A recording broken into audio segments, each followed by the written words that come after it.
En este tiempo estamos leyendo y estamos viendo los atributos de Dios comunicables número 9. Si quiere agarrar una hojita para que apunte los textos bíblicos, porque no los vamos a poder ver todos en la Biblia. Bueno, hoy son poquitos. Si quieren, ahí hay lápices y hay lapicera. Los atributos comunicables de Dios.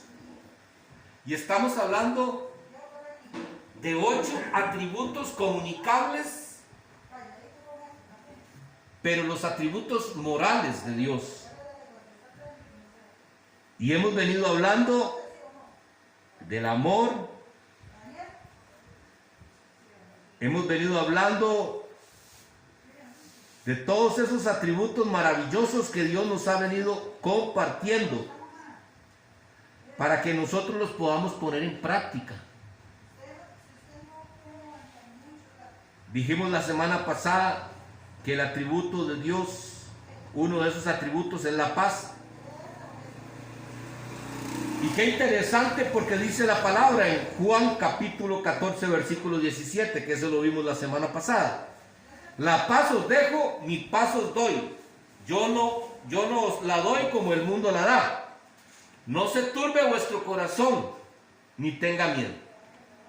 Esta palabra, si nosotros la atesoramos en nuestro corazón, estaríamos preparados para estos tiempos difíciles que vienen. Porque no importa si a nosotros nos van a hacer a un lado porque somos cristianos, vamos a tener paz, ni se va a turbar nuestro corazón. Porque nuestra paz no es la que tiene el mundo. Esa no es nuestra paz. Porque la paz del mundo depende de lo que nosotros estemos físicamente, económicamente, sentimentalmente. Con estas cosas nosotros medimos muchas veces nuestra paz, pero esa es la paz que da el mundo. La paz que da Dios es, a pesar de la circunstancia que yo esté viviendo, tengo que tener paz. Y voy a tener paz. No se turbe vuestro corazón, dice la palabra, ni tenga miedo, porque yo estaré contigo, dice el Señor. Yo estaré contigo hasta el fin del mundo. No estamos solos. Por eso es que tenemos que esforzarnos. Y la única manera de que nosotros podamos estar preparados para esos tiempos difíciles que vienen, porque hermanos, muchos piensan que cada día que se vaya acercando todas estas cosas, las iglesias van a estar más llenas, y es mentira. Las iglesias van a estar llenas, las iglesias donde la gente no se confronta con su propio pecado. Ahí van a estar llenas. Y podemos verlo, hermanos, podemos verlo, megas iglesias grandísimas, donde no importa cómo usted viva, Dios es amor y no hay ningún problema. Y esas iglesias están llenas. Porque se predica el amor y la misericordia de Dios, pero no se predica la ira de Dios. Y Dios se aira y Dios se enoja. Y es por eso que hemos venido estudiando todos estos atributos de Dios. Y cada atributo que hemos venido estudiando nos hemos dado cuenta de que nos exhorta el Señor a cambiar. Cada vez que salimos de la iglesia tenemos que ir con nuestro corazón dispuesto, porque hemos recibido con humildad la palabra y nos hemos dado cuenta que hay cosas que tenemos que cambiar. Hoy vamos a ver el punto número 6 de esos atributos. Para terminar los atributos morales nos faltan 2. Y hoy estamos en el punto número 6, justicia y rectitud. Ese es el punto número 6, justicia y rectitud. Y vamos a ver qué es lo que dice, qué es lo que dice el diccionario bíblico de qué ¿qué es justicia? La definición de justicia, el término de justicia significa la salvación llevada a cabo por el Señor y su misericordia. Y entre paréntesis dice, la misericordia difiere de la justicia. Cuando decimos que la misericordia difiere de la justicia, ¿por qué creen ustedes?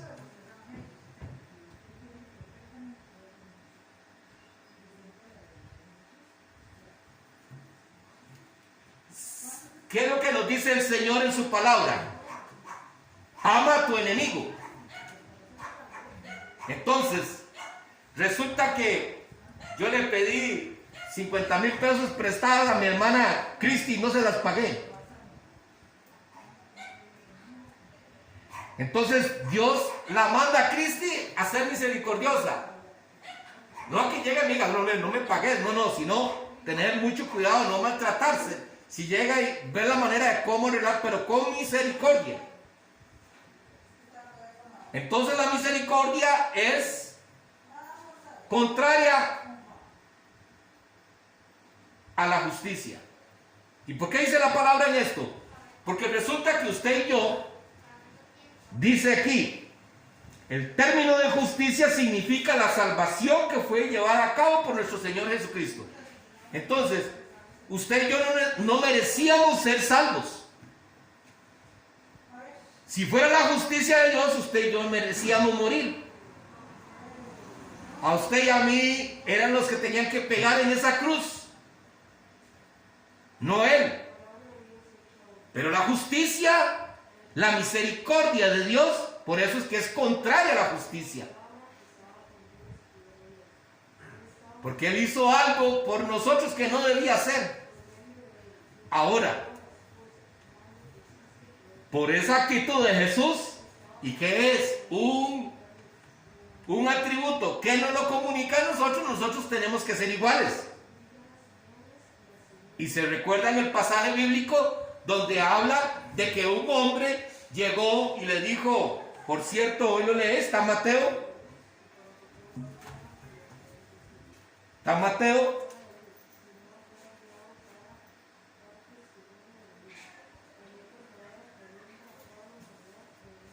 Donde un hombre que llegó y le dijo al rey, porque el rey lo llamó a cuentas y le debía un montón de dinero, y el rey lo perdonó. Entonces dice la palabra que después de que el rey lo perdonó, este rey fue movido a misericordia. El rey fue movido a misericordia. La justicia era que tenía que pagar y tenía que encarcelarlo. Él dice la palabra que iba a vender a su familia para pagar la deuda. Pero la misericordia dice, fue llevado a misericordia el rey. Entonces el rey perdonó la deuda de este hombre. Pero resulta que sale y se encuentra otro que le debía ni la quinta parte de lo que él le debía al rey. Era cualquier cosa lo que le debía a este hombre, a este que fue perdonado. Pero él no tuvo misericordia de ese otro. Entonces, cuando el rey se dio cuenta de lo que este hombre había hecho, lo mandó a apresar y dijo que hasta que no pagara no salía de la cárcel. Entonces la palabra nos enseña que nosotros tenemos que también ser misericordiosos, como Jesucristo fue con nosotros. Pero vea lo interesante a lo que nos lleva esta palabra. Después dice la rectitud. La definición de rectitud dice es sinónimo de nobleza, de conciencia del deber, de fortaleza, de justicia e integridad moral. Nobleza, sinónimo de nobleza, conciencia del deber. ¿Somos nosotros conscientes del deber que tenemos con nuestro Señor Jesucristo? ¿Hacemos conciencia nosotros y nosotros nos damos cuenta si estamos cumpliendo con lo que Jesús nos está pidiendo? ¿Somos rectos delante del Señor?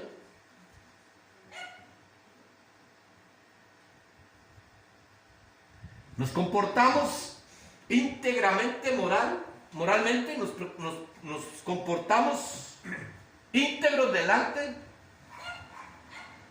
del Señor? Porque siempre estamos delante del Señor.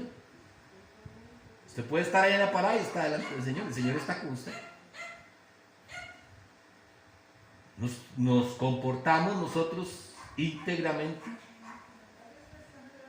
¿O solamente cuando vamos al culto?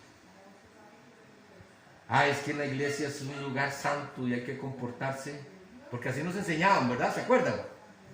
En la iglesia no se cuida porque le pega un pellizquito, ¿verdad? Si habla en la iglesia, porque aquí es un lugar santo y se respeta, y sí es cierto, pero también allá afuera. No podemos ser íntegros solamente en la iglesia.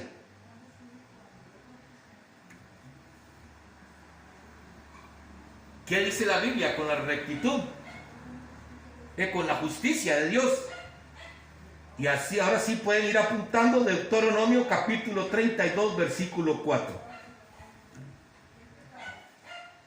Deuteronomio capítulo 32, versículo 4. Dice la palabra: Él es la roca cuya obra es perfecta, porque todos sus caminos son rectitud. Dios de verdad y sin ninguna iniquidad en Él. Él es justo y recto. Ese es Dios. Y nosotros tenemos que parecernos a Él. A eso somos llamados.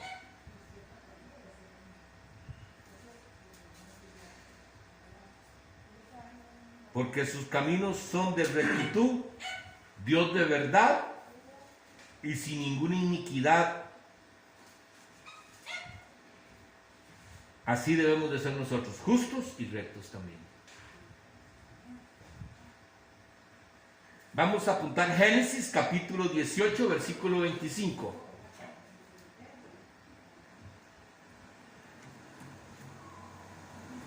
Vea qué interesante lo que vamos a ver. En Génesis capítulo 18, versículo 25, vamos a hablar de Abraham. Cuando a Abraham se le aparecieron los ángeles, cuando les dijo al final de que habían estado, que les dijo que ellos iban a ir a destruir Sodoma y Gomorra. Este es el versículo donde vamos a hablar.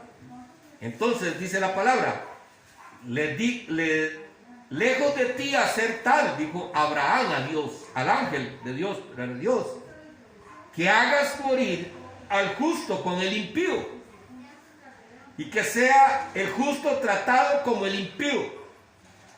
Nunca tal hagas, el juez de toda la tierra. Nunca tal hagas, el juez de toda la tierra. ¿No ha de hacer lo justo? El juez de toda la tierra no ha de hacer lo justo. Eso le dice Abraham a Dios. ¿Cómo Dios lo soportó? No sé. Pero veamos en Job, capítulo 38. Job, capítulo 38. Y vamos a leer Job, capítulo 38, pero voy a decirles por qué el Señor le dice esto a Job. Recordamos que Job, ¿qué decía el Señor? ¿Quién era Job? ¿Ah?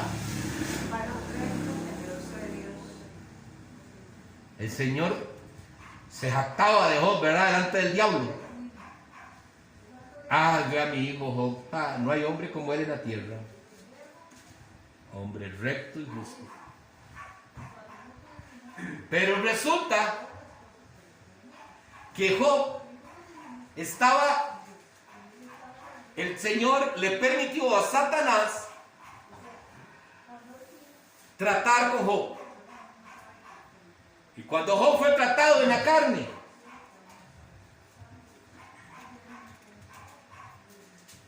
en el versículo 31 de Job, Job comienza a decirle a Dios y comienza a recordarle a Dios su integridad. Señor, pero tú sabes quién soy yo, Señor.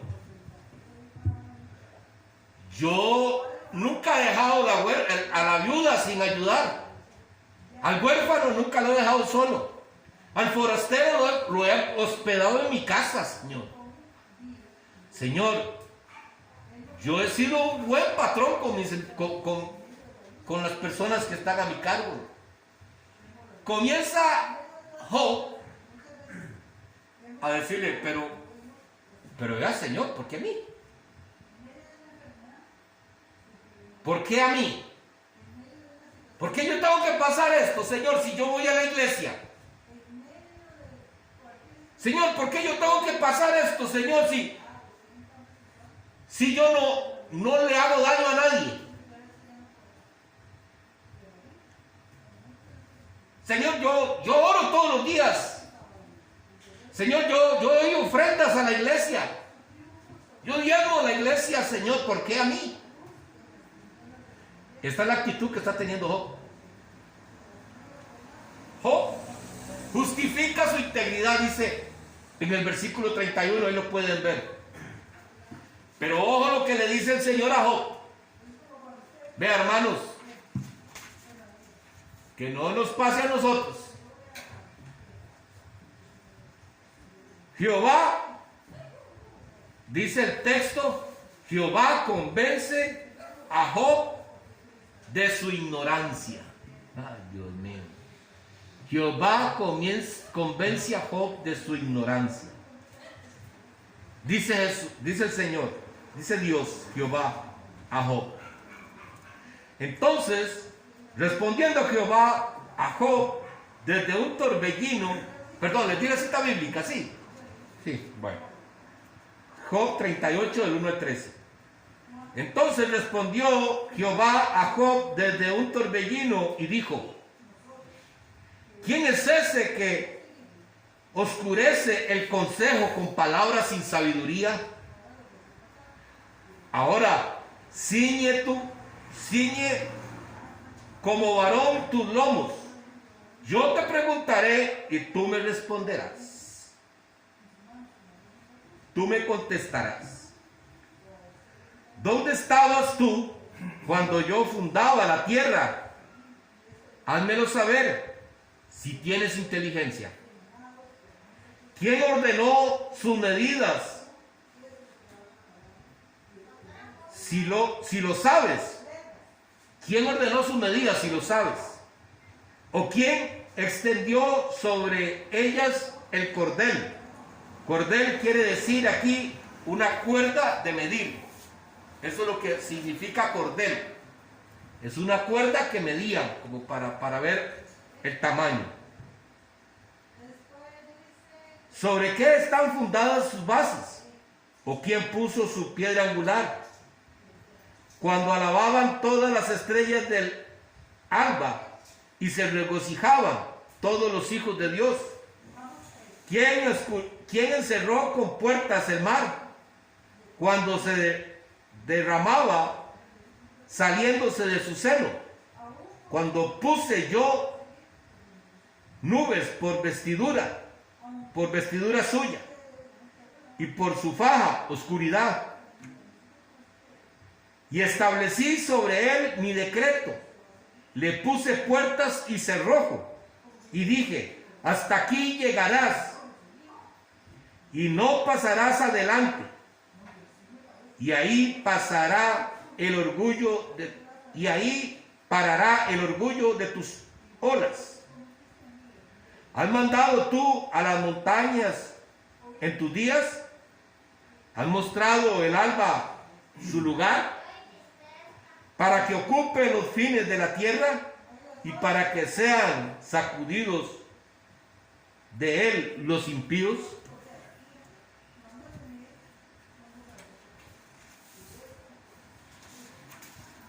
¿Qué le responde Job? Veámoslo en versículo 40, capítulo 40, versículo 3 y 5. En Job igual, capítulo 40, versículo 3 y 5. Entonces respondió Job a Jehová: he aquí que yo soy vil. ¿Qué te responderé? Mi mano pongo sobre mi boca. Una vez hablé, mas no responderé. Aún 2 veces, mas no hablaré más.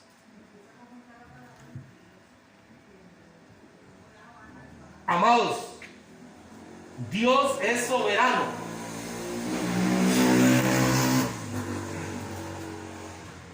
Dios puede hacer lo que Él quiera, cuando Él quiere y como Él quiere y con el que Él quiera. Lo justo de Dios es que usted y yo no tengamos nada.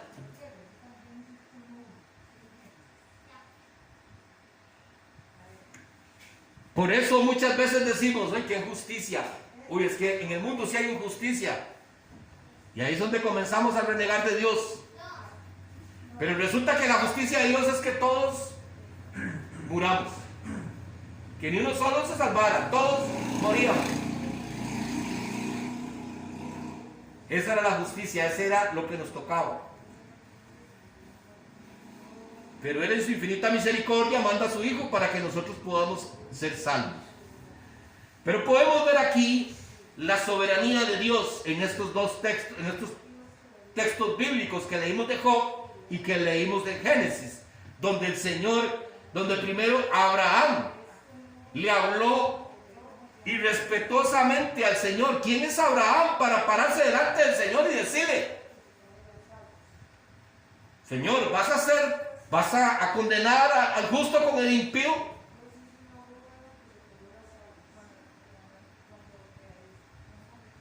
Solo la misericordia de Dios no destruyó a Abraham en ese momento.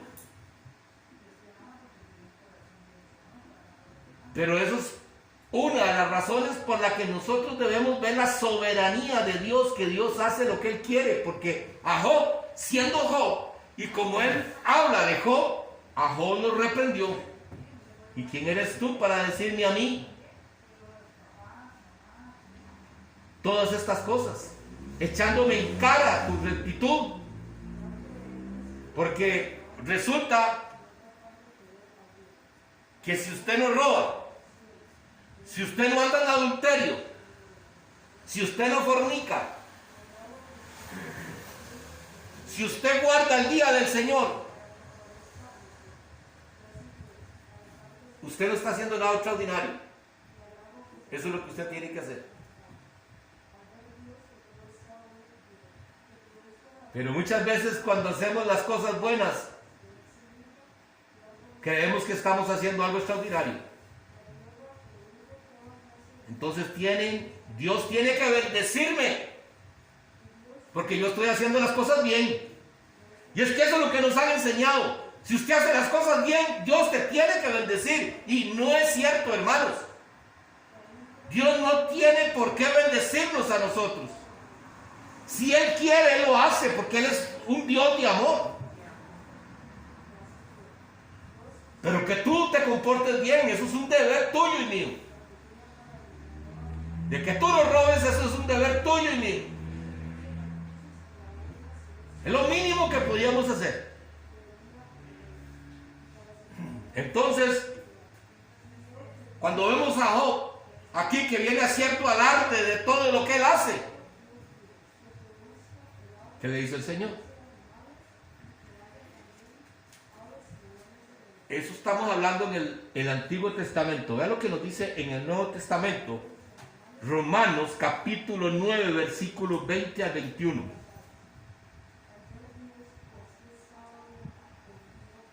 Romanos capítulo 9, versículos 20 al 21.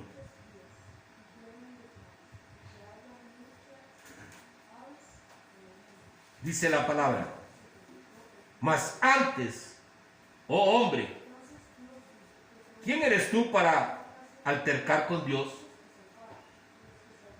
Dirá el vaso de barro al que lo formó: ¿por qué me has hecho así? ¿O no tiene potestad el alfarero sobre el barro para hacer de la misma masa un vaso para honra y otro para deshonra? ¿Quién eres tú para altercar con Dios? ¿Quién eres tú para decirle: Señor, ¿por qué a mí? Señor, sí. Señor, ¿cómo? Pero yo no entiendo, Señor, si yo estoy tratando de hacer las cosas bien, ¿por qué a mi vecina le va bien y a mí no? Señor, yo estoy tratando de caminar, yo me estoy esforzando, Señor, por agradarte, pero resulta que a mi vecina le va bien.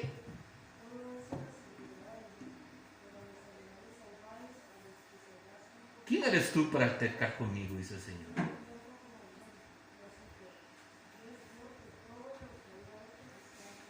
Porque se nos olvida, hermanos, que Él es el creador y nosotros somos la criatura. Por eso es que no me lo explico cómo nos hemos dejado engañar por tantos años, hermanos. Nuestra ignorancia ha sido tan grande. Ayer conversaba con mi hermano y le decía a mi hermano, que el problema es que toda la vida nos han enseñado así. Y la culpa no es del pastor, la culpa no es de las personas, es de los pastores o los sacerdotes. Decía mi hermano, digo yo, pues no es cierto. La palabra de Dios nos enseña que nosotros debemos de sopesar los espíritus, dice las enseñanzas. Ustedes tienen, por eso dice, escudriñen la Biblia.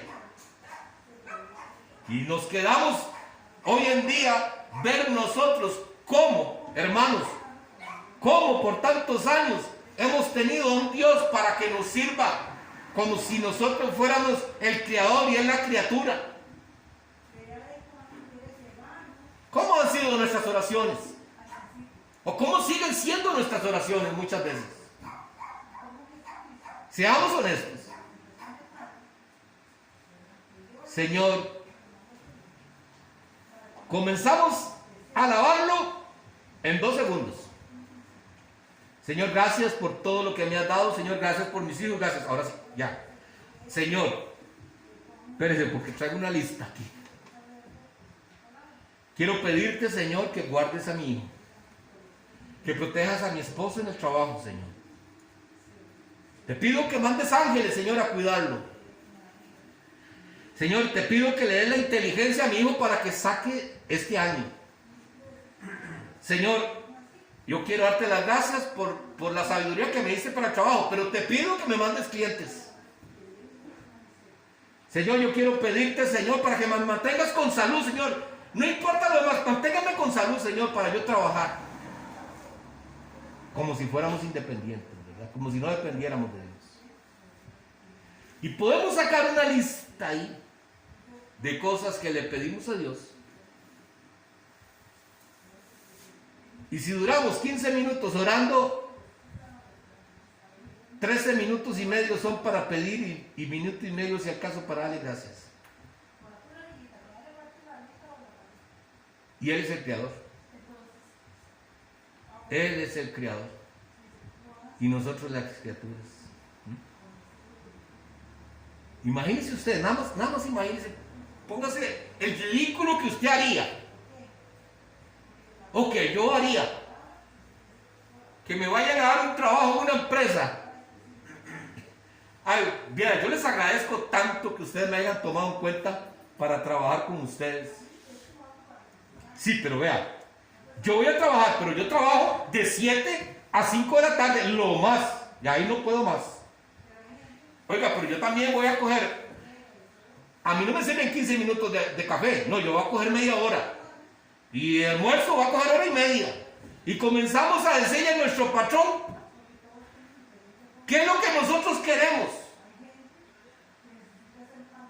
Lo contrario de lo que debería ser. El patrón nos dice qué es lo que él, por qué nos está contratando ¿Y qué es lo que nosotros tenemos que hacer? Así lo hacemos en la iglesia y así lo hacemos con el Señor. Le decimos al Señor qué es lo que nosotros queremos que Él haga por nosotros. Y se nos olvida que la palabra de Dios dice que Él creó todo para la gloria de Él. Él te creó para la gloria de Él. Y nosotros seguimos aquí. Ay, es que con la fe todo lo puedo. Es que tenga fe, hermana, tenga fe. Si usted quiere una casa, tenga fe para que vea que le va a llegar la casa.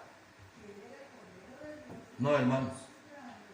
Yo quiero decirles que Dios no trabaja con el IMA ni con el PAMPI. Él no trabaja ahí. Si Él quiere, nos la va a dar. Si Él quiere. Y si usted ve que alguien del mundo tiene una casa, no se preocupen, hermanos. Déjenlo. Porque las bendiciones que la palabra nos habla, no precisamente son cosas materiales. Primeramente, la paz que sobrepasa todo entendimiento. Eso es una de esas bendiciones.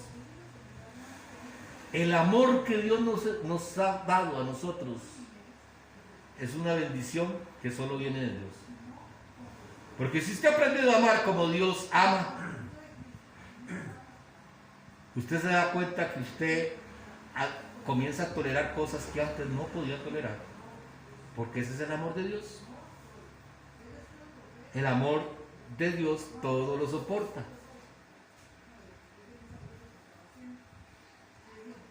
Entonces, hermanos, veamos aquí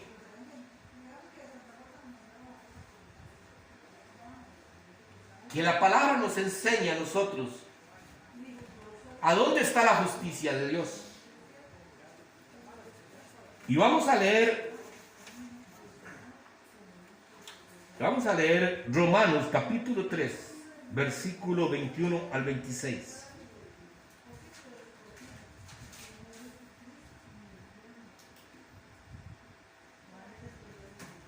Dice la palabra: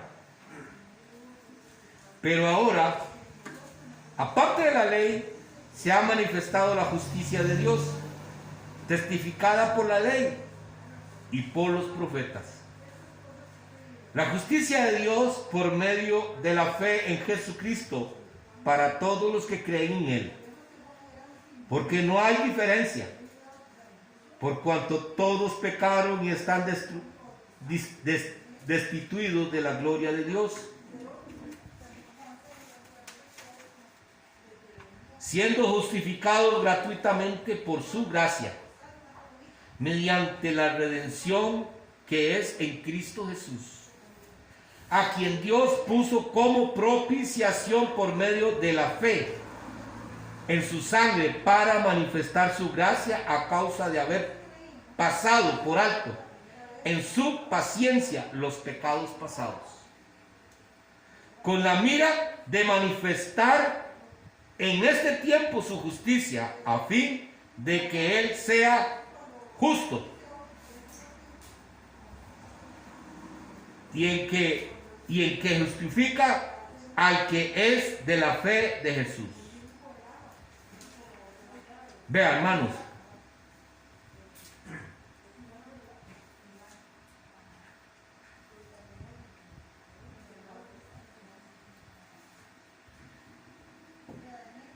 aquí la palabra nos enseña para qué vino Jesús a esta tierra.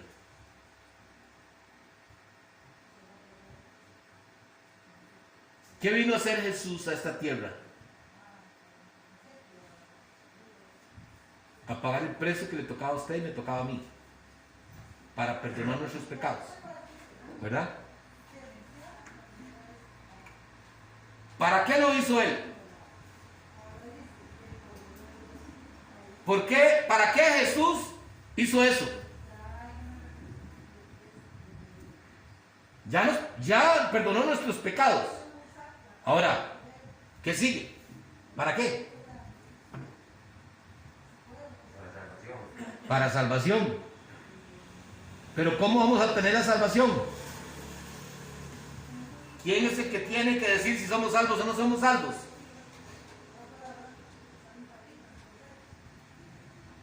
Dice la palabra.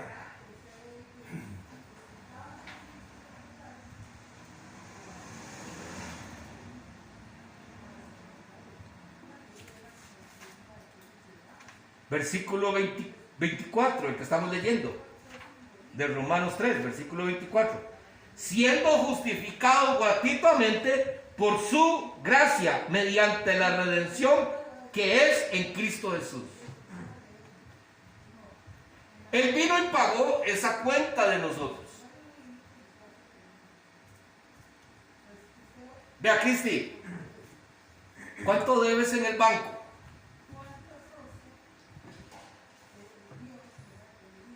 $1 millón. Bueno, yo te lo voy a pagar.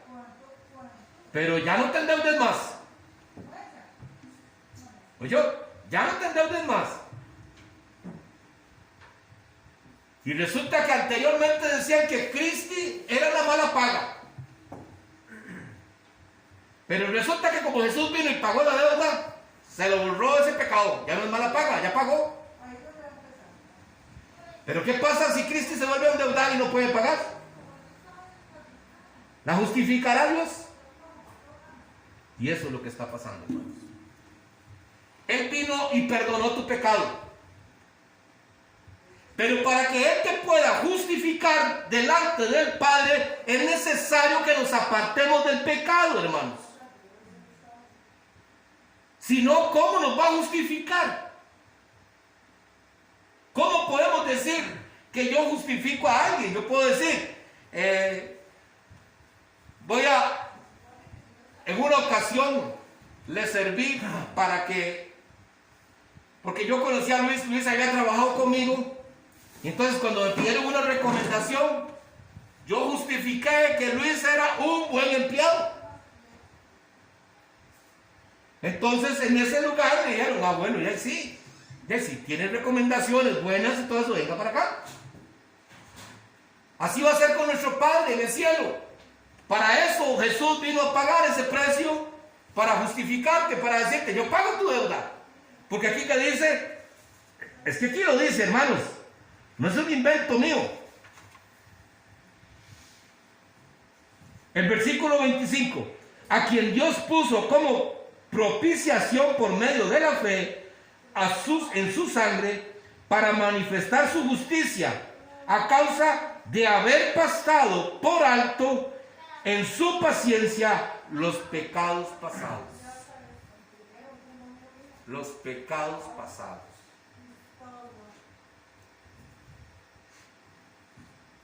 ¿Qué quiere decir los pecados pasados? Entonces quiere decir que si ya nosotros pecamos, ya Dios no nos va a justificar, ¿no? Porque resulta que mientras que estemos aquí, precisamente está la misericordia de Dios, que nos va a perdonar. Pero el problema es que si a usted no le dio tiempo, mi hermano, Él perdonó los pasados, pero este no lo pudo perdonar porque usted no tuvo tiempo.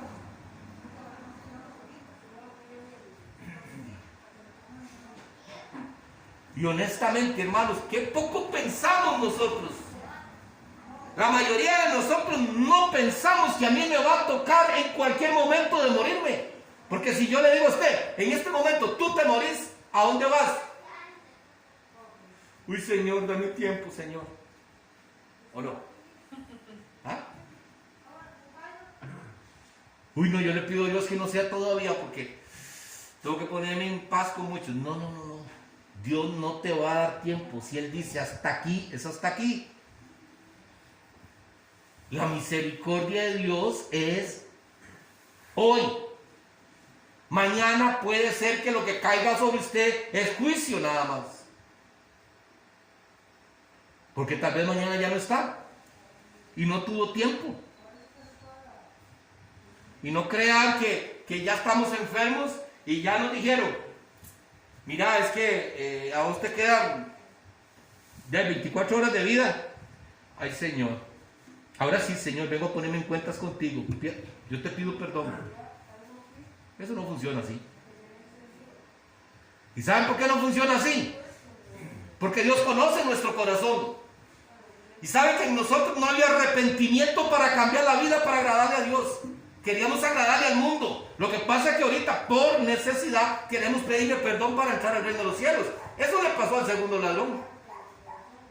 ¿O no? El primero llegó y le dijo. El primero se arrepintió de corazón y el Señor le dijo, hoy mismo vas a ver, vas a estar conmigo en el reino de los cielos. Y el segundo también no pidió. Él le dijo que también. Pero el Señor sabía que en el corazón de este hombre no había arrepentimiento. Y muchos de nosotros podemos llegar y estar enfermos. Y porque estamos enfermos y porque nos dijeron que nos vamos a morir, podemos comenzar a decirle, ay mi hermano, yo quiero pedirte perdón. Pero no hay perdón genuino en su corazón. Y a Dios no lo vamos a engañar. Es hoy que tenemos que ponernos a cuentas con Dios. Si llegara el Señor, por eso nosotros estamos hablando, hoy es un día que lo hicimos el culto, el día de hoy, para no quedarnos sin culto. Pero como les enseñé a ustedes la semana pasada, el día del Señor es el domingo. Porque trabajarán 6 días y descansarán el 7º día. En el Antiguo Testamento sabemos que era el sábado. Pero antes era el sábado. No, creo que no estamos. Sino, ¿cuántos días trabaja usted? ¿Cuál día va a guardar? ¿Usted puede guardar el sábado? Para el Señor. Lo puede guardar porque yo puedo venir al culto hoy, pero he guardado el día para el Señor. Entonces yo quiero decirles que si mañana guarden el día para el Señor. ¿Quieren guardar el día para el Señor? Es buscar cómo tener intimidad con Dios. Porque el Señor en el Antiguo Testamento lo que le decía, ustedes no trabajen, no hagan nada el domingo, guárdenlo porque es para mí. Y ustedes saben por qué lo hizo el Señor, para que nosotros pudiéramos descansar, para recuperar fuerzas. Pero nosotros lo vemos una oportunidad para un día más que puedo ganarme algo. No nos damos cuenta de lo que estamos haciendo. No nos damos cuenta, hermanos, de que no estamos guardando el día del Señor, porque estamos pensando en cuánto me puedo ganar. Y yo se los dije a ustedes, yo se los compartí. A mí esa palabra me habló a mí primero, porque en días atrás salía de aquí de la iglesia, iba a mi casa, almorzaba y me iba a trabajar, porque me salió una chambita los domingos y hoy hay que aprovecharla. Estoy hablando para que no me malinterprete. Yo podía. ¿Y por qué yo podía? Porque yo podía decirle a esa persona, no, yo no trabajo el domingo es del Señor. Pero si mi hermano Carlos trabaja y tiene un patrón, o mi hermano Luis, que yo me imagino que ahorita que viene la Semana Santa, no va a poder trabajar, no va a poder venir un culto un domingo porque tiene que trabajar, o 2 domingos. Él depende de un patrón. Él tiene que cumplir con esa responsabilidad. Pero el problema es si yo tengo la posibilidad de hacerlo. Si yo no lo hago, es que una cosa es hacerlo porque tengo un patrón y tengo que ser responsable, y otra cosa es hacerlo porque yo quiero más. Ay, es que esa plática me sirve, por lo menos para el recibo, la luz.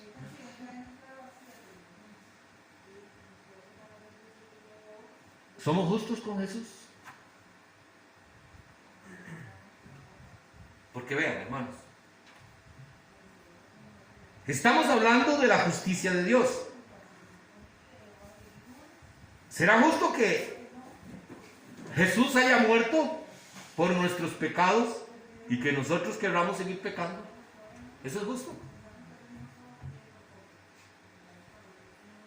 Pero es que, pastor, pero es que yo no le hago daño a nadie. Hoy en día, hermanos, yo sé que con esto mucha gente no está de acuerdo y tienen sus razones para tal vez no estar de acuerdo. Pero dice la palabra que la ley se hizo ¿para quién? Para el quien la incumple. ¿Verdad? ¿La han visto esa palabra, sí? Entonces resulta que yo tengo un carro y yo me pongo a piratear. ¿Para quién es la ley? Para mí, ¿verdad? ¿Y si me le quitan el carro? ¿Pero qué es lo que decimos? Ay, pobrecito, ya, él tiene que ganarse la comida. Tiene que ganarse su sustento y tiene que ver cómo hace. Pero la palabra de Dios dice que la ley está para que la incumpla. Y entonces resulta que si Dios me manda a mí hacer algo, yo tengo que hacerlo, si no estoy incumpliendo la ley de Dios. Y hermanos, yo honestamente les digo, por eso me tiene tan preocupado a mí ver que la palabra no se está guardando y poniendo en práctica muchas veces. Nos hemos convertido en oidores de la palabra, pero no hacedores de la palabra.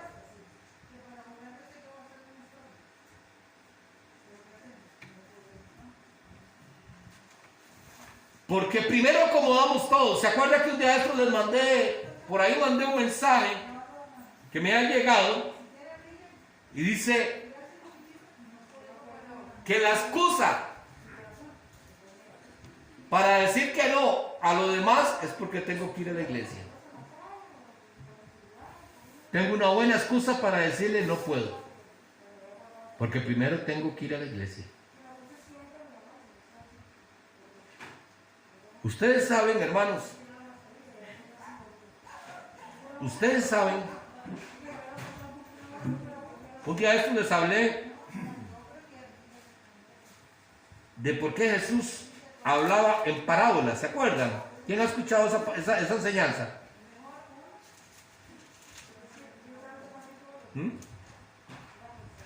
¿Se acuerdan? ¿No se acuerdan? Le preguntan los discípulos a Jesús: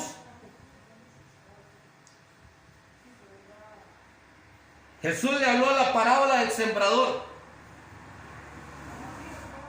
Y nos vamos a salir de la justicia, pero aún así viene siendo lo mismo. La justicia de Dios, si somos justos con Dios. Si somos justos, dice la palabra. En aquel día salió Jesús de la casa y se sentó junto al mar. Y se juntó mucha gente, y entrando él en la barca, se sentó y toda la gente estaba en la playa. Y les habló muchas cosas por parábolas, diciendo: he aquí, el sembrador salió a sembrar. Y mientras sembraba, parte de la semilla cayó junto al camino. Y vinieron las aves y la comieron. Pero,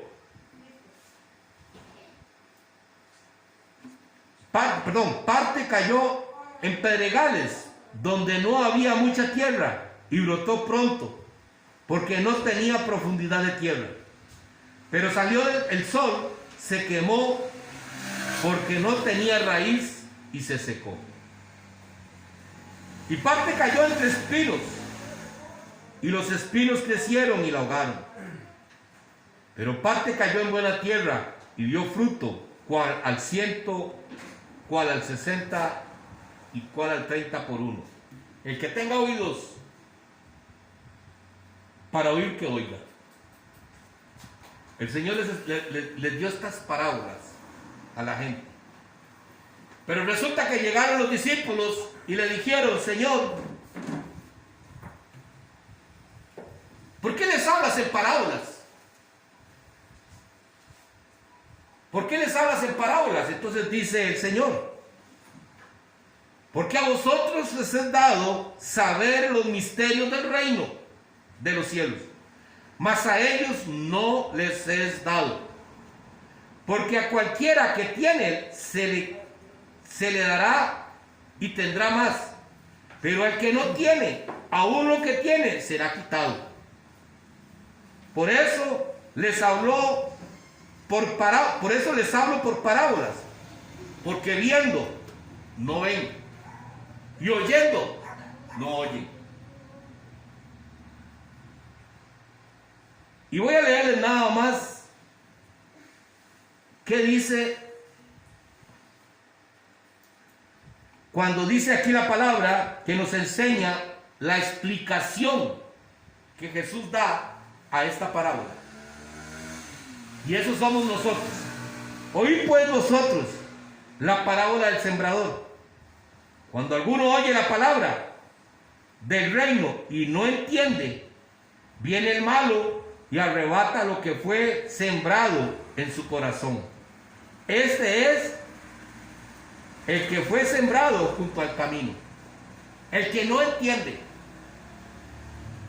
Aquel que vino, escuchó y no entendió nada.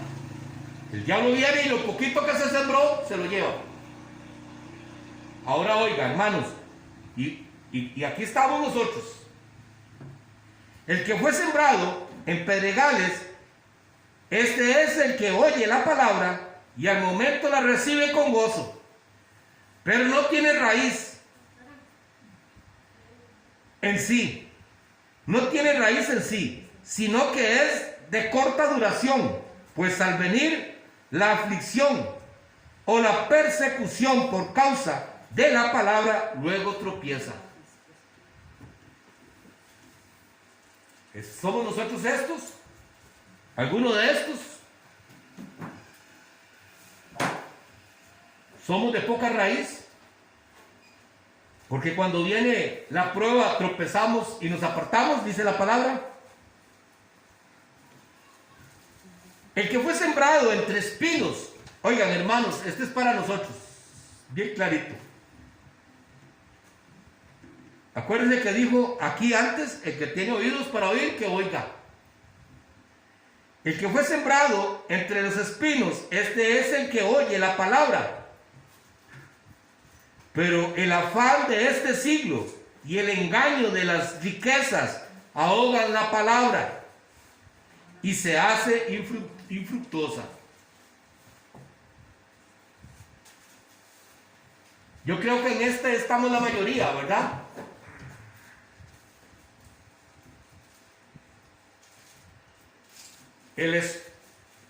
Los espinos es el mundo que viene y nos ahoga, porque estamos pensando en cómo vamos a salir adelante y le decimos: Dios sabe. Sí, Dios sabe. ¿Saben qué sabe Dios? Que no has escuchado la palabra de Mateo capítulo 6 cuando dice: estas cosas ustedes no tienen por qué pedirlas, porque yo soy su Padre, y esas cosas las piden los impíos, porque ellos no tienen un Padre como el que tienen ustedes, porque yo sé de lo que ustedes tienen necesidad. Busquen primero el reino de Dios y su justicia, y las demás cosas van a ser añadidas a tu vida. Es porque no hemos creído esa palabra, por eso dejamos de servirle al Señor para ocuparnos de nuestras cosas. Mas el que fue sembrado en buena tierra, este es el que oye y entiende la palabra y da fruto, hermanos. Es que si no damos fruto, estamos en los de arriba. No importa si usted da fruto al 30, no importa si usted da el fruto al 60 o si está dando el fruto al 100, usted está dando fruto, porque la palabra la han recibido. Y es ahí, hermanos, donde uno dice, Señor, ¿dónde está el fruto de la palabra?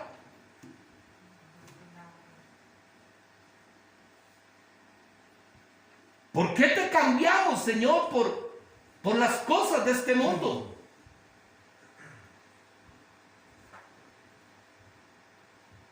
Y no crean que esto lo digo, porque aquí pueden venir 2 o 3 o 4 que siempre vamos a hacer lo mismo, vamos a seguir adelante para que esta puerta nunca se cierre.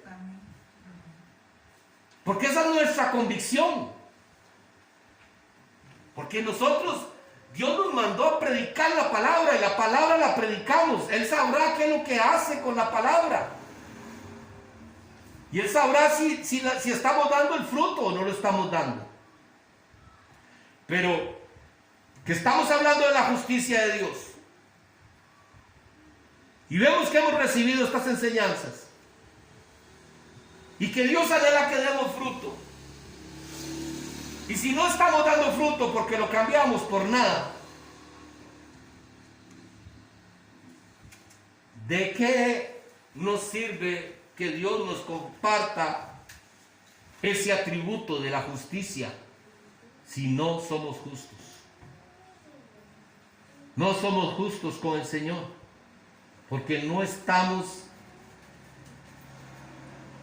reconociendo que Él murió y pagó la deuda por nosotros para podernos justificar delante del Padre. ¿Y saben qué le dijo el Señor a Job?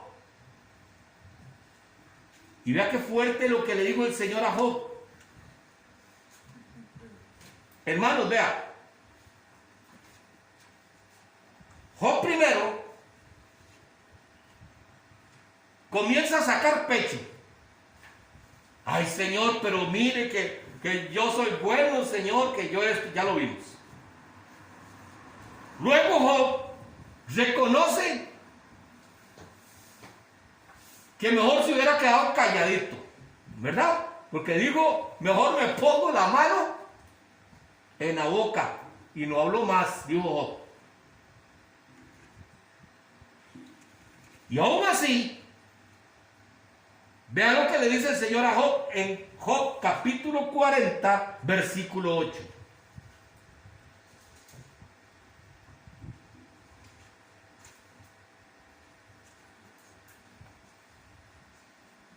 Porque siempre queremos justificarnos delante de Dios. Señor, tú sabes que yo quería, pero no pude. Señor, yo quiero cambiar, pero mira qué difícil que se me hace porque, ay, es que la vecina, no puedo, Señor, no puedo. Señor, es que yo quisiera cambiar, pero ese patrón que nosotros no tenemos, Señor, es imposible cambiar. Andamos buscando cómo justificarnos. Y vean lo que le dice el Señor a Job. ¿Invalidarás tú también mi juicio? ¿Me condenarás a mí para justificarte tú? Wow. Eso es lo que le dice el Señor a Job. ¿Crees que yo no estoy siendo justo contigo? ¿Invalidaste mi juicio? Cuando yo te digo que no estás haciendo las cosas bien, porque te has hecho estos dioses.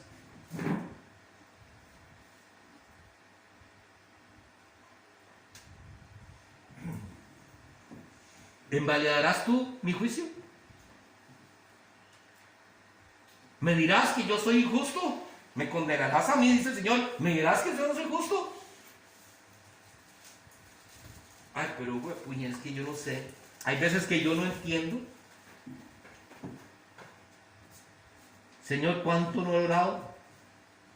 Señor, ¿cuánto no he orado para que mi hija sea sana, Señor? ¿Cuánto te he servido, Señor? Y no he visto el milagro de mi hija, Señor. ¿Qué me dice el Señor? ¿Me estás hablando a mí? ¿Me estás diciendo que yo soy injusto? ¿Y estás diciendo que tú eres el justo y yo soy el injusto?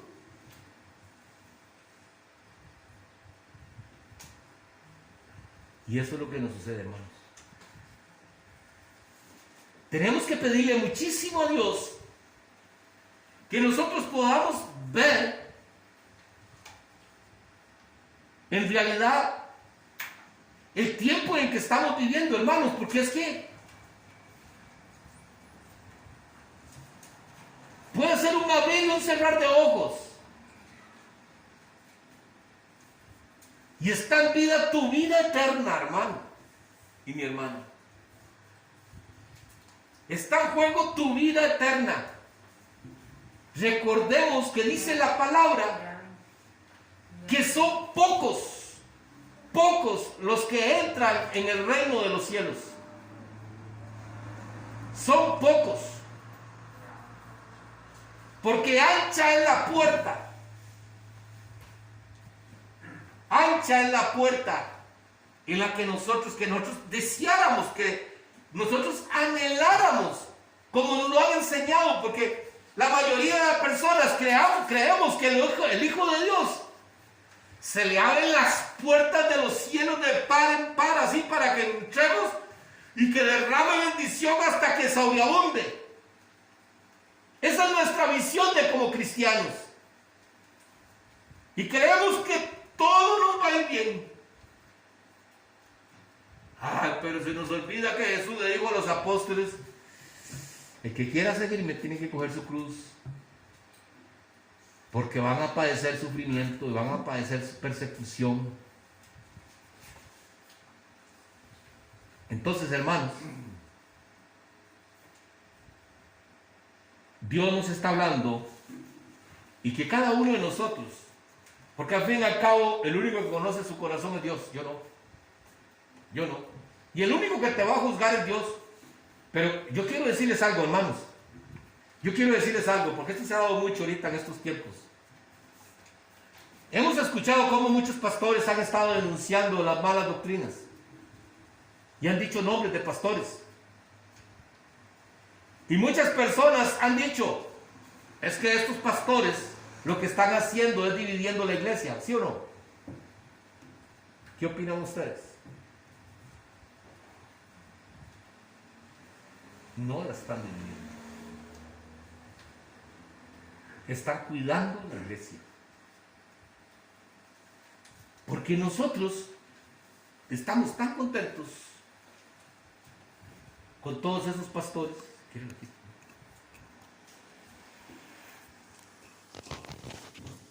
Estamos tan contentos porque escuchamos tantas cosas tan bonitas.